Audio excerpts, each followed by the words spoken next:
नमस्कार, स्वागत आहे तुमचं माझ्या YouTube channel reviews cooking and creative झोनमध्ये। आज मी तुमच्यासोबत घरच्या घरी मार्केटसारखा गरम मसाला तुम्ही कसा बनवू शकता ह्याची रेसिपी शेअर करणार आहे। हा मसाला तुम्ही हवाबंद बरणीमध्ये भरून पॅक करून वर्षभर साठवून ठेवू शकता। रोजच्या भाज्यांमध्ये हा मसाला वापरून भाज्यांची चव आणखीन वाढवू शकता। व्हिडिओ आवडल्यास व्हिडिओला नक्की लाईक, शेअर अँड चॅनलला सबस्क्राईब करा व ही रेसिपी तुम्हाला कशी वाटली हे कमेंट बॉक्समध्ये नक्की कळवा। चला तर मग रेसिपीला सुरुवात करूया। सगळ्यात आधी मसाल्यासाठी लागणारे साहित्य बघूया। सगळ्यात आधी लवंगी मिरची घ्यायची आहे 500 ग्रॅम, मिरचीचे देठ काढून घ्यायची आहे व मग वापरायची आहे।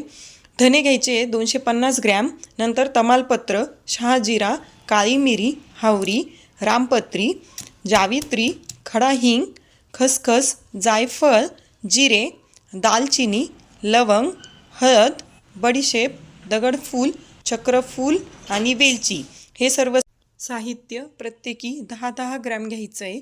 जायफळ, खडा हिंग, दालचिनी खलबत्त्यामध्ये बारीक कुटून घ्यायचं आहे व मगच वापरायचं आहे। हे सर्व साहित्य मध्यम आचेवर लालसर होईपर्यंत भाजून घ्यायचं व नंतर गार झाल्यावर मिक्सरमधून बारीक फिरवून घ्यायचं। घरच्या घरी आपला एकदम सोप्या पद्धतीने आणि मार्केटसारखा खमंग गरम मसाला तयार होतो। नंतर हा मसाला तुम्ही हवाबंद बरणीमध्ये भरून पॅक करून वर्षभर साठवून ठेवू शकता व दररोजच्या भाज्यांमध्ये हा मसाला वापरून चवदार व स्वादिष्ट भाज्या एन्जॉय करू शकता।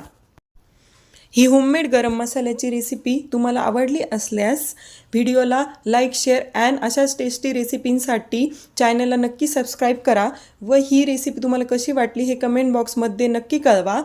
मी माझ्या चॅनलवरती मासवडी रस्स्याची रेसिपी पण शेअर केली आहे, त्याची लिंक मी डिस्क्रिप्शन बॉक्समध्ये टाकली आहे, त्यावर क्लिक करून तुम्ही ती रेसिपी बघू शकता।